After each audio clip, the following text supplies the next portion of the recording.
Assalamu alaikum. It's me Muzammil Hanif and I'm a CA, SSC and a CFA by profession. और मैं जिस trade school को run कर रहे हैं ऑलमोस्ट 2019 से। हम स्टॉक एंड फॉरेक्स में जो है ना वो ट्रेडिंग कोर्सेज वगैरह ऑफर कर रहे होते हैं। फ्री भी कोर्सेज हैं, पेड भी हैं, लेकिन ऑलमोस्ट आई वुड सजेस्ट के सबसे पहले जो है ना स्टूडेंट्स फ्री चीज़ें ही चेक करें, बिकॉज ये मार्केट हर बंदे के लिए नहीं होती। हर बंदा इसको नहीं ट्रेड कर पाता। जो विनिंग रेशो है इस मार्केट का वो ऑलमोस्ट 10% है। मीन्स ये है कि अगर 90% जो है ना यहाँ पे बंदे पैसे लूज करते हैं। अगर कोई इशू हो आवाज़ के अंदर तो आप बता दीजिएगा, जिसको आवाज़ नहीं आ रही वो अपना ऑडियो कनेक्ट कर ले। ऑडियो कनेक्ट कर ले, ठीक है। अच्छा, मैं जो है ना वो मोस्टली यूएस स्टॉक्स के अंदर ज़्यादातर एक्टिव होता हूँ, और मेरी सजेशन भी स्टूडेंट्स को यही होती है कि यूएस स्टॉक्स को आप फॉलो करें, because this is the most reliable instruments available for trading. और फॉरेक्स को भी अगर आपको करना है तो आप फॉरेक्स को जो है ना इतना ज़्यादा मतलब मेरे हिसाब से प्रायोरिटी ना दें। फॉरेक्स को लिमिटेड ही रखें, क्योंकि कुछ प्रोज हैं कुछ कॉन्स हैं। ये मैं वीडियोस में एक्सप्लेन करता रहता हूँ। गोल्ड की ट्रेडिंग को मैं ऑलमोस्ट मना कर देता हूँ कि ना करें। गोल्ड की trading is not suitable for every trader. This is only for the professionals. They just want to double their account. सिर्फ अकाउंट डबल करने के लिए गोल्ड बेस्ट है। और गोल्ड के अंदर आपको ना सुपर लूटो वाली स्ट्रैटेजी यूज करनी है। लूटो मींस ये है कि आइदर अप और आइदर डाउन, डू और डाई वाली कहानी। अच्छा देखें, जो मार्केट्स ऑपरेट होती हैं वो टेक्निकल एंड फंडामेंटल दोनों फैक्टर्स पे चलती हैं। अब देखें, जो एक्चुअली मार्केट को ड्राइव करते हैं ना वो फंडामेंटल्स होते हैं। लाइक फंडामेंटल्स कैसे, अगर हम फंडामेंटल्स की बात करें और फंडामेंटल्स हम देखते हैं करेंसीज का, तो इसमें सीपीआई है, पीपीआई है, इन्फ्लेशन बेस्ड डेटा है, इंटरेस्ट रेट जो ना वो रिलेटेड डेटा। जैसे अभी लास्ट टाइम सीजीटी से रिलेटेड एक न्यूज आई थी पाकिस्तान स्टॉक एक्सचेंज में, जिसकी वजह से स्टॉक्स बहुत बुरी तरीके से गिरे। And then they found out that के ये सीजीटी वाली news not directly link with the PSX investors. And then the market recovered itself. And the second point is that के हम जब करेंसीज को ट्रेड करते हैं ना, तो then we need to look what the state banks and what the monetary policy regulatory bodies are doing in the market, like Federal Reserve in the US stock, you for the US currency, and the State Bank for the Pakistan currencies related announcements, monetary and the fiscal. So the best thing is that के जब तक fundamentals नहीं आते ना market move नहीं करती। क्योंकि जो मेजर ट्रेडर्स हैं, major trader in terms like banks हो गए, like hedge fund and the institutional traders, these all are the major trader. They plan their investments, they do decision making on their investment on the basis of the fundamental release. जैसे कि इस week जो fundamental data आना था वो बहुत ज़्यादा important था।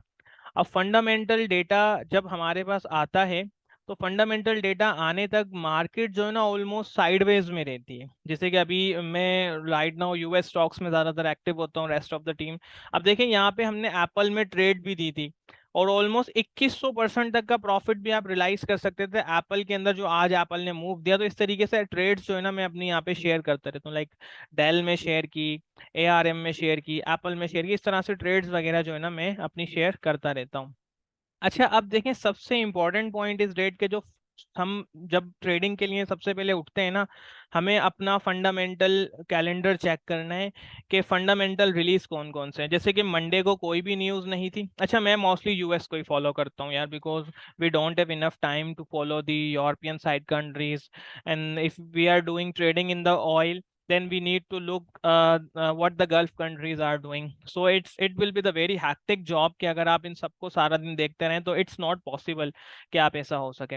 अच्छा, अब देखें, यहाँ पे मंडे को कोई न्यूज़ नहीं थी। ट्यूसडे को एक न्यूज़ थी, 10 ईयर बॉन्ड ऑक्शंस और 30 ईयर बॉन्ड ऑक्शंस भी थे, जो बहुत ज़्यादा इंपॉर्टेंट है। और इससे अगर आप देखें बॉन्ड मार्केट को समझ जाते हैं ना, आप फंडामेंटल मार्केट को समझ गए। ये थोड़ी सी जो है ना वो आप चीज़ें ऐसे ले सकते हैं कि कुछ एडवांस वर्जन हम इसमें बात करेंगे।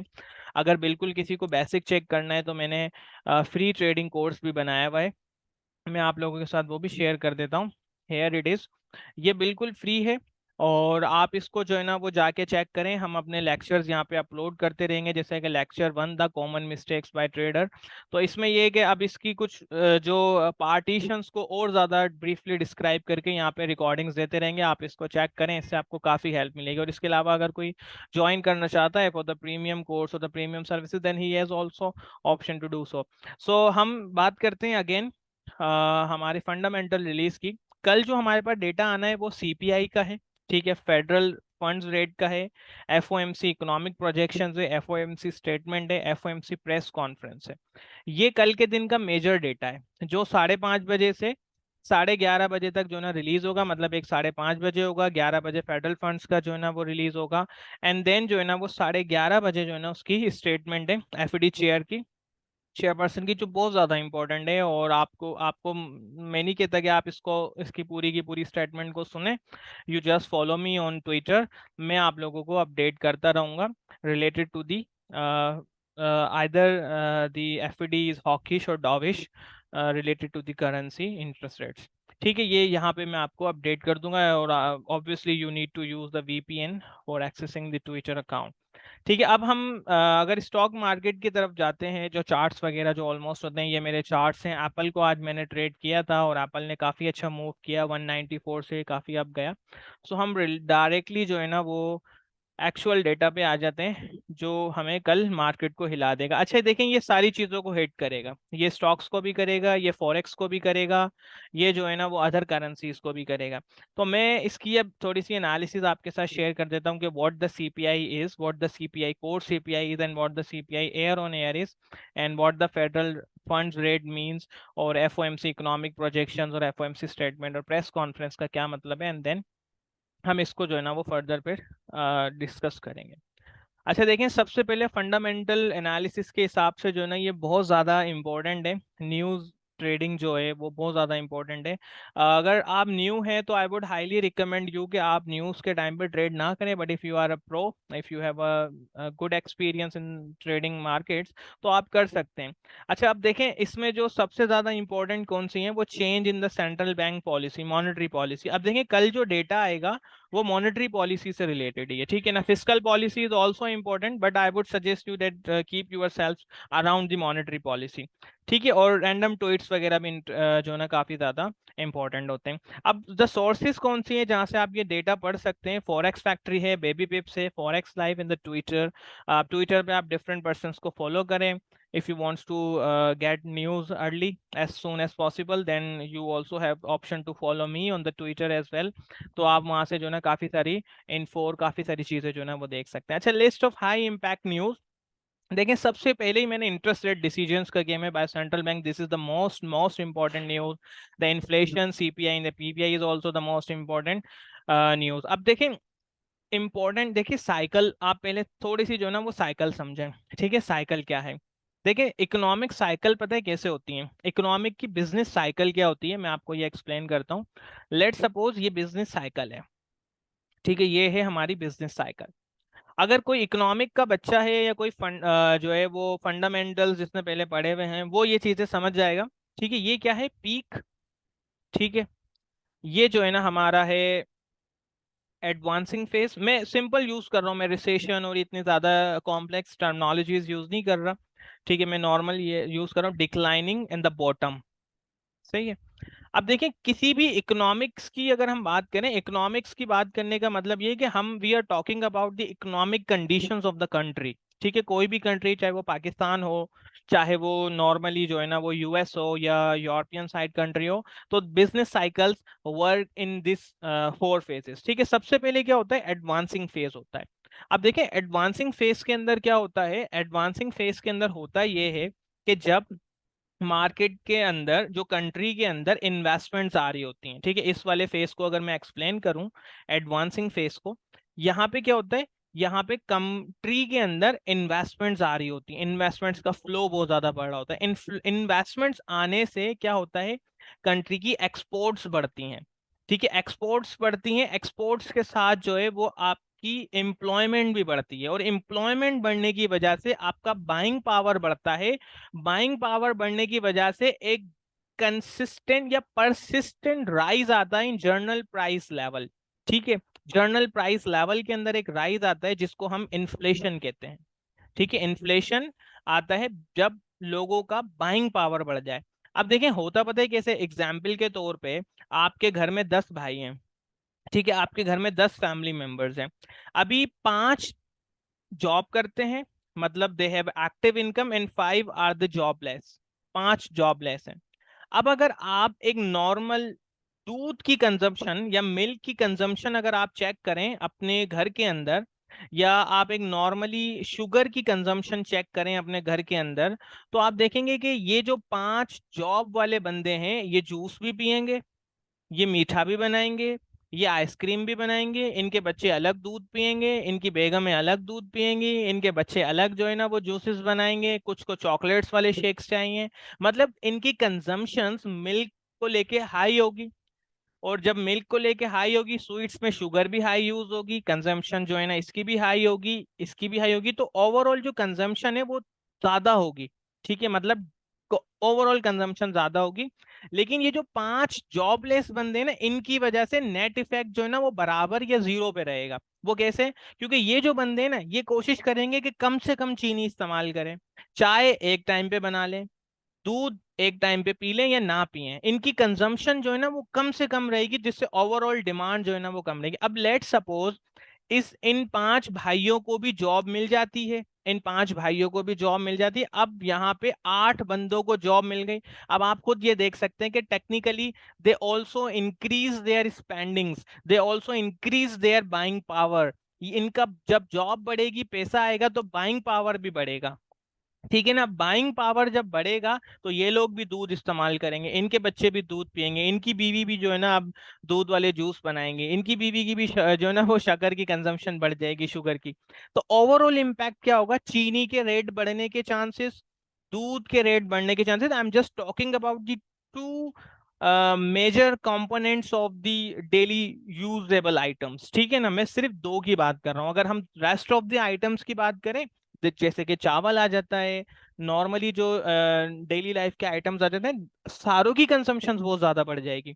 तो इससे क्या होगा? ओवरऑल जो प्राइस है, डिमांड इंक्रीज होने की वजह से, डिमांड इंक्रीज होने की वजह से जो प्राइस है वो इंक्रीज होगी, जिसकी वजह से इन्फ्लेशन बढ़ेगा। और इन्फ्लेशन, महंगाई, इन्फ्लेशन किसको कहते हैं? महंगाई। महंगाई एक बहुत बड़ा मसला है हर कंट्री के लिए, हर कंट्री के लिए महंगाई बहुत बड़ा मसला है। बट महंगाई एक एक्सेप्टेबल नंबर्स में, एक जो है ना वो एक एक्सेप्टेबल रेंज के अंदर जो है ना उसको वेलकम किया जाता है, कि भले इतनी हो ताकि वो ग्रोथ को प्रमोट करे। अब ठीक है, अब देखें ये सारी चीजें हो गई। Now what the government has to take steps in order to avoid their excessive consumption। Government को क्या करना है?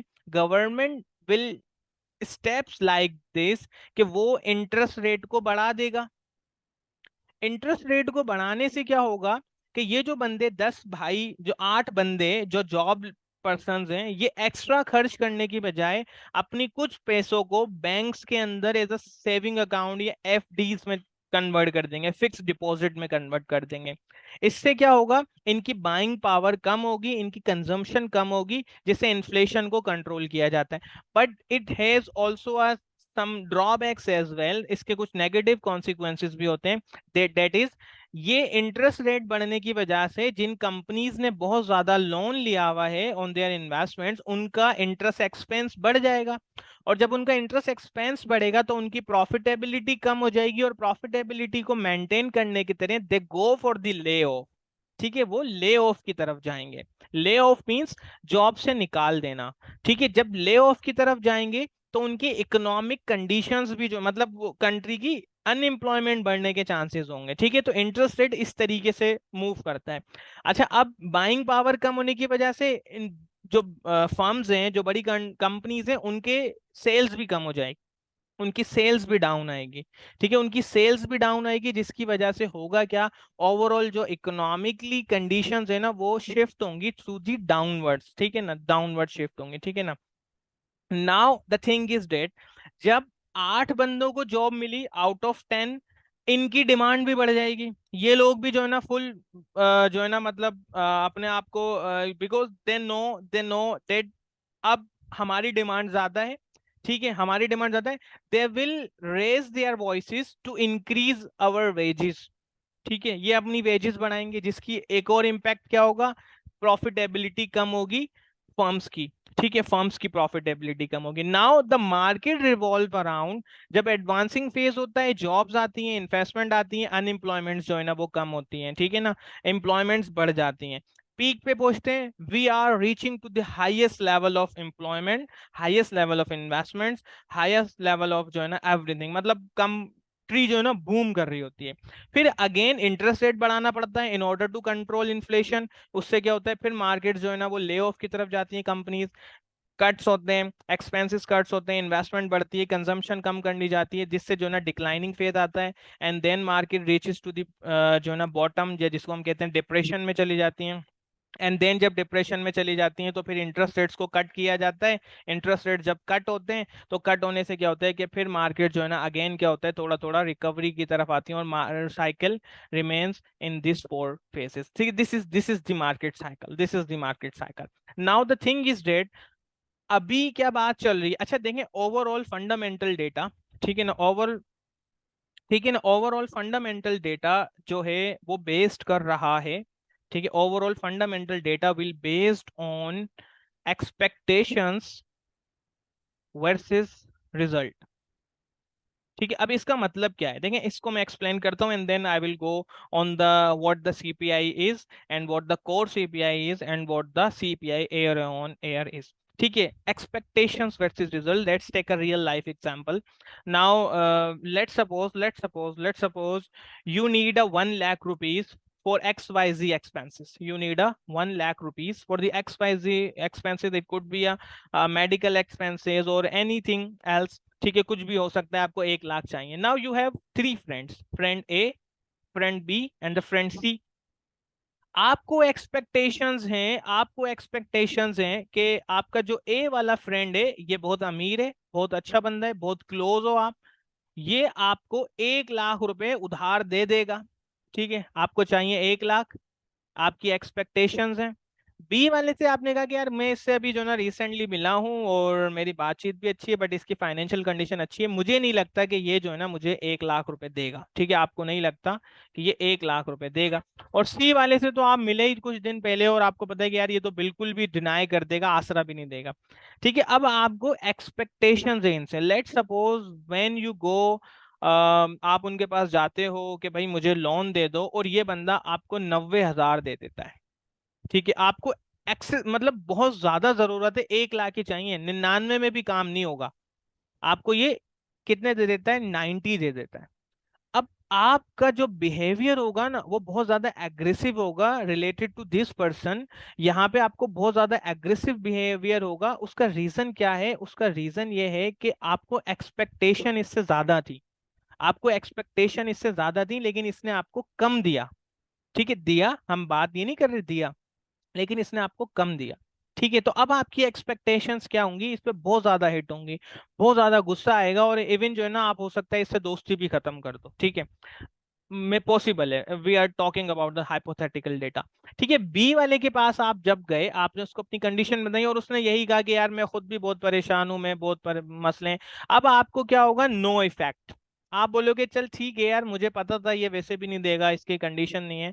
तो आप जो है ना मतलब आप इसको कह सकते हैं कि ये बहुत ज्यादा आपकी एक्सपेक्टेशंस को डाउन किया इसने, इसमें बराबर रही, कोई मसला नहीं है, चलो ठीक है। अच्छा, अब आप जब आप इन दोनों को बता रहे थे, तो ये सी फ्रेंड जो था आपका ये भी सुन रहा था। ठीक है, सी फ्रेंड सुन रहा था, इसने आपको 10,000 रुपए दे दिए। अब आपको इससे बिल्कुल भी उम्मीद नहीं थी, बिल्कुल भी आसरा नहीं था आपको कि यार ये बंदा जो है ना मुझे कुछ देगा, इसने 10,000 दिए। आप इस बंदे से रिलेटेड इतने खुश हो जाओगे, इतने खुश हो जाओगे कि आप बोलोगे कि ये मेरा भाई है, यही है, यही बंदा है और कोई है ही नहीं।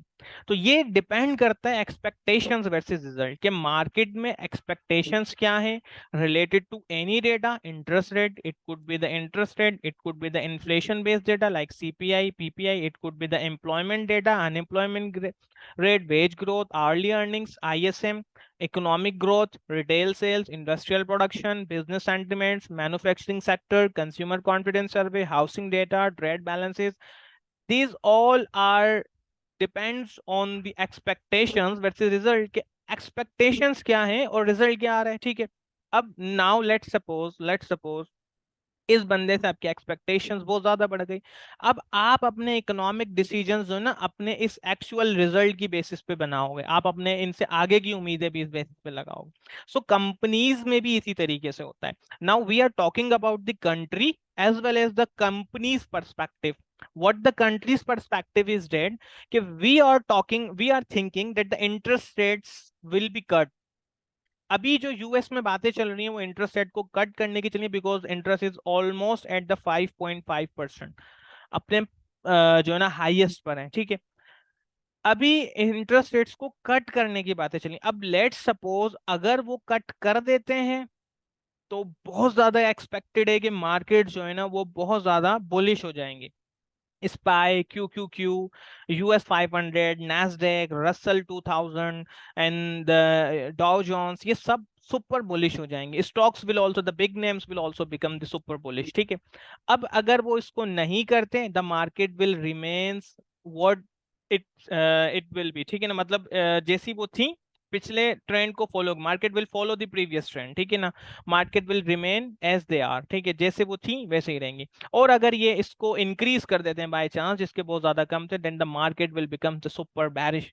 मार्केट बहुत बुरी तरीके से क्रैश कर सकती है, ठीक है। अच्छा, इसमें भी बिल्कुल ब्लाइंडली फॉलो नहीं करना है, there is also some other perspective as well. अब now the thing is that K is there X company in the US, और वो कंपनी जो है ना वो बाइंग करना चाह रही थी विथ अदर कंट्री, कोई भी एक्सपोर्ट इंपोर्ट के बहुत मेजर जो है ना वो कौन उनके वो थे।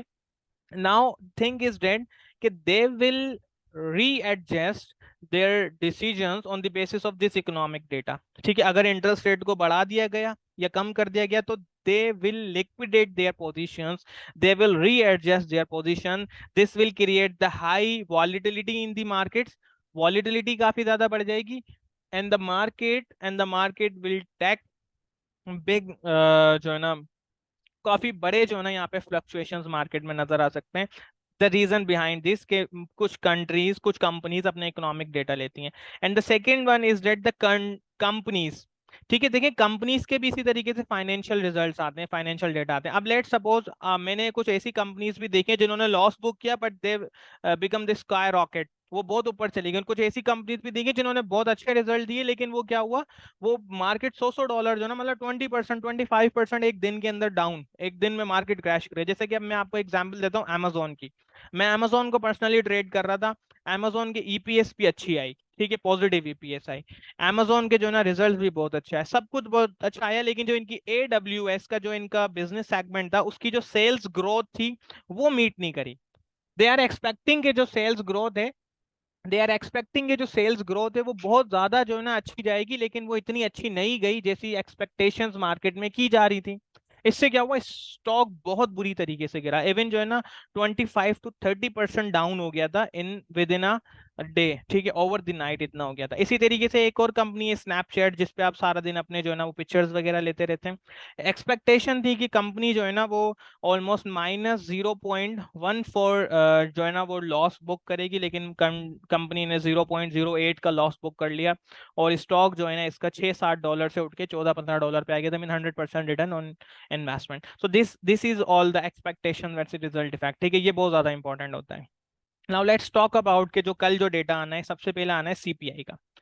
अब देखिए कंज्यूमर प्राइस इंडेक्स, ये एक बकेट होता है, ठीक है, ये एक बास्केट होती है जिसमें डिफरेंट चीजों को रखा जाता है, दाल, चावल, चीनी, शुगर, ठीक है ना, दूध और गैसेस, सारी चीजों के मतलब जो रेट्स होते हैं, और उनकी बेसिस पे एक इंडेक्स बनाया जाता है जो आपको महंगाई का बताता है कि क्या है। एयर ऑन एयर का मतलब क्या है, एयरली बेसिस पे ये कैलकुलेट होता है, ठीक है, एयर ऑन एयर। अब ये जो है ना जो मतलब बीएलएस की तरफ से ये डेटा आते हैं, I am talking about the UST perspective, UST की करेंसी के हिसाब से बात की जा रही है। इन्फ्लेशनरी डेटा है, change in the price of goods and services purchase by the consumers, we are the consumers, ठीक है ना, वी आर द कंज्यूमर। अगर हम इकोनॉमिक एजेंट्स की बात करें, ठीक है, किसी भी जो है ना वो कंट्री के अंदर 4 इकोनॉमिक एजेंट होते हैं, ठीक है, मोस्टली 3 होते हैं, वैसे जो एक्टिव एजेंट्स है वो 3 है, वैसे 4 होते हैं, ठीक है। सबसे पहला क्या है, कंज्यूमर्स, कंज्यूमर्स या जिनको हम ये कहते हैं कि house holds, consumers and the house holds. House holds कौन? जो हम लोग, ठीक है ना, हम लोग क्या करते हैं, हम we consume products, goods and services, ठीक है ना, and we provide labour to the producers. Second economic agents क्या है? Producers. These all are the production firms. Sorry, writing थोड़ी काफी गंदी आ रही है क्योंकि माउस से लिखा नहीं जा रहा। अच्छा, ये क्या करते हैं, ये गुड्स एंड सर्विसेज को जो है ना वो प्रोड्यूस करते हैं और हमें ये सेल करते हैं इन एक्सचेंज ऑफ प्रॉफिट, ठीक है, और हम इन्हें लेबर प्रोवाइड करते हैं in exchange of wages. Third क्या है? गवर्नमेंट, ठीक है, गवर्नमेंट प्रोवाइड इंफ्रास्ट्रक्चर, ठीक है, गवर्नमेंट प्रोवाइड करती है इंफ्रास्ट्रक्चर इन द पॉलिसीज, ये सारी चीजें प्रोवाइड करती हैं प्रोडक्शन फर्म्स को, ताकि वो इजीली ऑपरेट कर सकें और कंट्री के अंदर जो ना वो इकोनॉमिक बूम या इकोनॉमिक डेवलपमेंट की तरफ कंट्री जाए। और in exchange they collect taxes, ठीक है, दे कलेक्ट टैक्सेस। और फोर्थ क्या है? The foreign investors. Foreign investors क्या है कि जो कंट्री को अपनी करेंसी, हमारी जो मतलब कंट्री की जो प्रोडक्ट्स हैं जो जीडीपी में आती हैं उनको इंटरनेशनली प्रोड्यूस करते हैं और in exchange they make money, ठीक है। These all are the four economic agents, we are the consumers. अच्छा, ये रिलीज होता है monthly about the 16 days after the month end, और जैसे कि लास्ट जो मंथ एंड हुआ है मई का, ये उसका रिजल्ट आने वाला है अभी, ठीक है। वेबसाइट इसकी consumer price account for majority of overall inflation. Inflation based data, inflation अगर बढ़ेगी तो इंटरेस्ट रेट को कट करना है। अभी ये चीज लाजमी मेंशन अपने जहन में रखिएगा कि इन्फ्लेशन राइट नाउ कट होगा। इन्फ्लेशन क्या होगा? कट होगा। अगर कट नहीं होता तो वो देखा जाएगा कि क्या इम्पैक्ट है। अच्छा, हमें कभी भी ऐसे नहीं करता कि 5 मिनट आने से पहले गोल्ड को बाय करना है या यूएस 500। भाई डेटा आने दो, डेटा को रीड करो, डेटा को समझो एंड देन ट्रेड करो। ब्लाइंडली गैम्बलिंग थोड़ी करनी है, ठीक है। Inflation is the importance to currency valuation because rising prices tend to lead to the central bank to raise interest rates out of the respect for the inflation containment mandate। अच्छा, अब देखें, interest rate, inflation अगर बढ़ रहा है, या तो interest rate को बढ़ाया जाएगा या कट नहीं किया जाएगा, ठीक है। ये दो कंडीशंस हो सकती है ना। अभी बात चल रही है कट करने की। अगर कट नहीं किया गया तो ये भी क्या होगा? एक इम्पैक्ट होगा जो डॉलर को स्ट्रेंथ, डॉलर को स्ट्रॉन्ग कर सकता है। और डॉलर मोस्टली ट्रेड करता है against all the currency pairs और against the US stock market, because अगर इंटरेस्ट रेट बढ़ता है या कम नहीं होता तो peoples will shift their investment from stocks, from US stocks to USD fix deposits, ठीक है, यहाँ पे शिफ्ट करेंगे। अच्छा, now the second thing is that core CPI. Core CPI में डिफरेंस क्या है कि इसमें जब जस्ट जो हाई वॉलेटाइल जैसे कि एनर्जी प्राइसेस हैं उनको जो है ना निकाल दिया जाता है, बस इसमें ये डिफरेंस है कोर सीपीआई और सीपीआई में,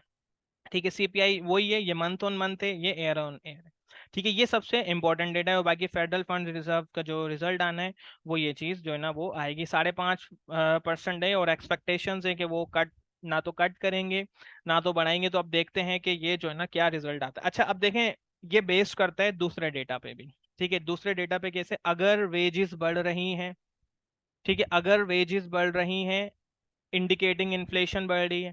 अगर अनएम्प्लॉयमेंट क्लेम्स कम हो रहे हैं, ठीक है, अनएम्प्लॉयमेंट क्लेम्स को मैंने बहुत दफा एक्सप्लेन किया है, तो इट मींस ये कि इन्फ्लेशन बढ़ रही है। अगर बिजनेस सेंटिमेंट्स इंक्रीज हो रहे हैं, इट मींस ये कि ग्रोथ है तो इन्फ्लेशन है। अब अगर इतनी सारी इन्फ्लेशन है तो चांसेस ये है कि ये इंटरेस्ट रेट को कम नहीं करेंगे। Now things will come on the FOMC press conference, we need to check either they are dovish or the hawkish। क्या ये आगे फर्दर इंटरेस्ट रेट को लेके बहुत ज्यादा हॉकिश हैं, मतलब बढ़ाने या कट ना करने के ऊपर है, या डॉविश है कि भाई हम कट कर देंगे, आगे की स्टेटमेंट्स में क्या होना है। और again the matter their votes, their speakers statements are matter, ठीक है। ये बहुत ज्यादा इंपॉर्टेंट है। अब हम इसको चेक करते हैं हमारी एक्सेल वाली फाइल पे, ठीक है। हमने अपनी एक्सेल फाइल भी बनाई हुई है और एक्सेल फाइल में आप लोगों के साथ शेयर भी कर दूंगा मैंने ऑलमोस्ट। वैसे मैं शेयर कर देता हूँ it self, it will not help you allot, ये आपको कुछ भी हेल्प नहीं करेगी। अच्छा, ये सीपीआई का डेटा है हमारा, मैंने इसको काफी डिटेल में एक्सप्लेन किया हुआ है। आई होप कि स्क्रीन आपके साथ शेयर हो रही है। सही है। अब देखें, ये जैसे कि मैं एग्जांपल के तौर पे अनएम्प्लॉयमेंट क्लेम्स का एक्सप्लेन करता हूँ। जैसे जून 6 का जो डेटा आया था अनएम्प्लॉयमेंट क्लेम्स का, वो एक्सपेक्टेशन ये थी कि बराबर आएगा, मतलब 2,19,000 जो है ना वो लोग प्रीवियसली जिन्होंने अनएम्प्लॉयमेंट क्लेम्स कलेक्ट किए थे, तो फोरकास्ट था कि 1,000 से बढ़ेगा, लेकिन नंबर बढ़ गए ऑलमोस्ट जो है ना वो 9,000 थे। इट मीन्स ये कि बहुत ज़्यादा जगहों पे ले ऑफ हुआ है, मतलब ये कि जॉब से लोगों को निकाल दिया। और जॉब से लोगों को निकालने का मतलब क्या है कि अब जो है इंटरेस्ट रेट्स को थोड़ा सा कंट्रोल किया जा सकता है। बट लास्ट जो डेटा था जैसे कि वेजेस वगैरह कुछ इंक्रीज हुई थी, जिसकी वजह से मुझे लग रहा है कि सीपीआई थोड़ा सा हॉट आ सकता है, थोड़ा सा बड़ा आ सकता है। अच्छा अगेन जो है ना फिर देखें ये चीज़ इंपॉर्टेंट है, हायर वैल्यूज स्टैंडर्ड डेविएशंस, ठीक है ना, lower values in standard deviation. अच्छा ये मेरी खुद की पर्सनल एक्सपीरियंस और पर्सनल ऑब्जर्वेशन पे जो है ना मैं कैलकुलेट करता हूँ, और आई मतलब adjust my economic decisions, my trading decision on the basis of these values.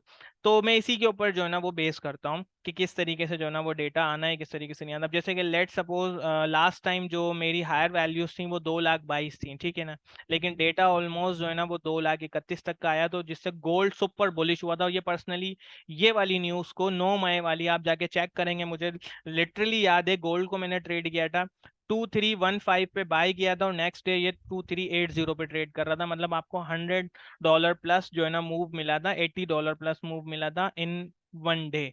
तो this is the perfect trade, ठीक है।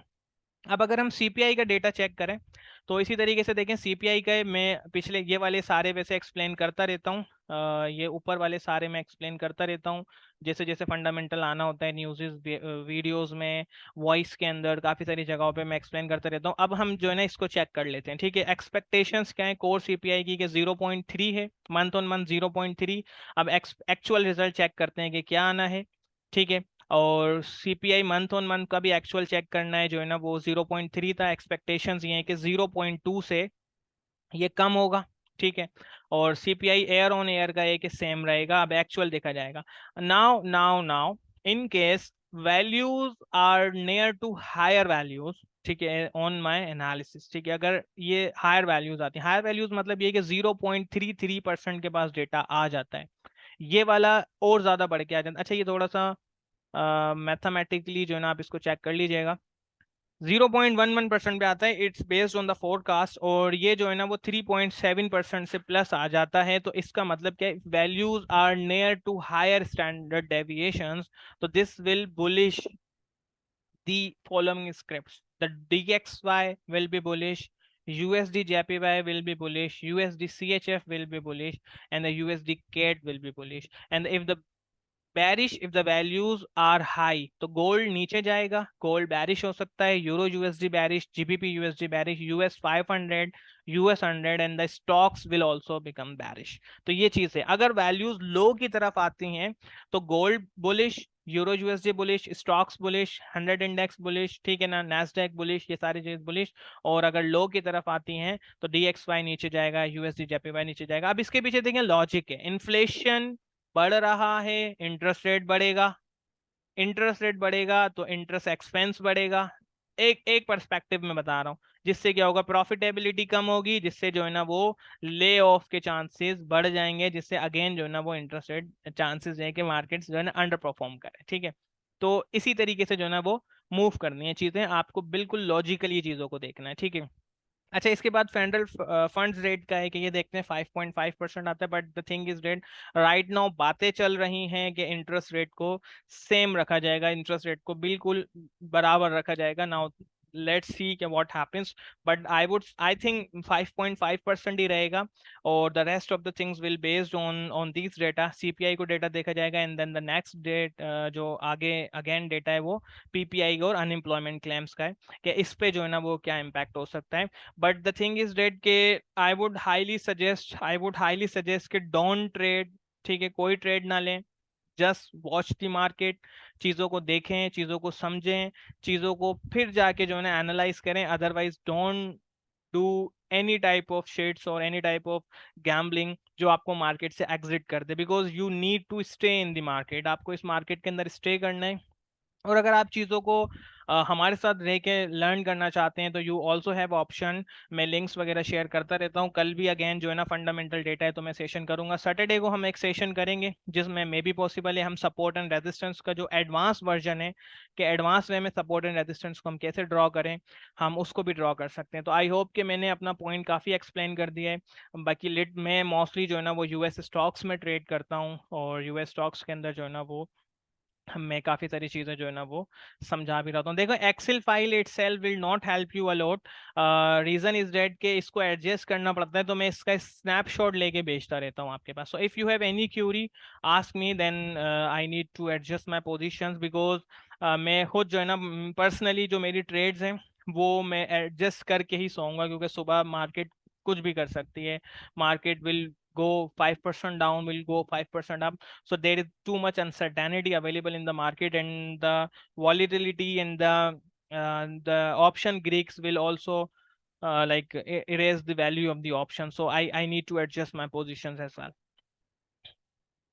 अच्छा सर हबीब साहब, मैं जो है ना वो मेरे पास यूएस के क्लाइंट्स हैं, ठीक है। First of all I have a clientele from the US stock market, and second I am trading in the US stock market since 2021, और I am trading in the options.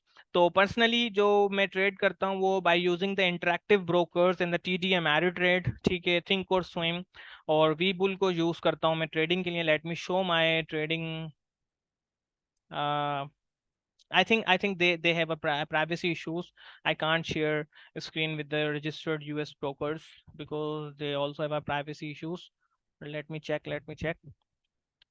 So we need to trade in that way. And the second thing is that if you have account with the IC markets, international capital markets, I will share the link in the group. तो आप उसमें almost $500 invest करके भी trade कर सकते हैं। This will give you a better result.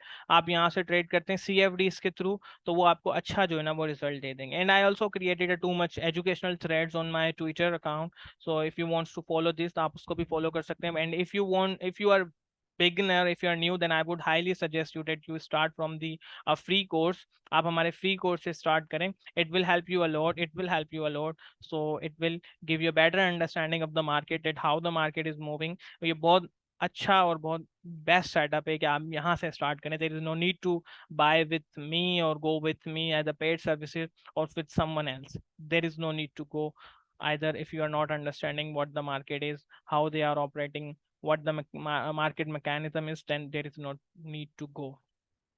या thank you. आप इसमें चेक कर सकते हैं, अभी हमने एक लेक्चर किया, सैटरडे को अगेन हम सेशन करेंगे, आप उसको भी वॉच कीजिएगा। We are trying our best to spread the awareness in the stock market.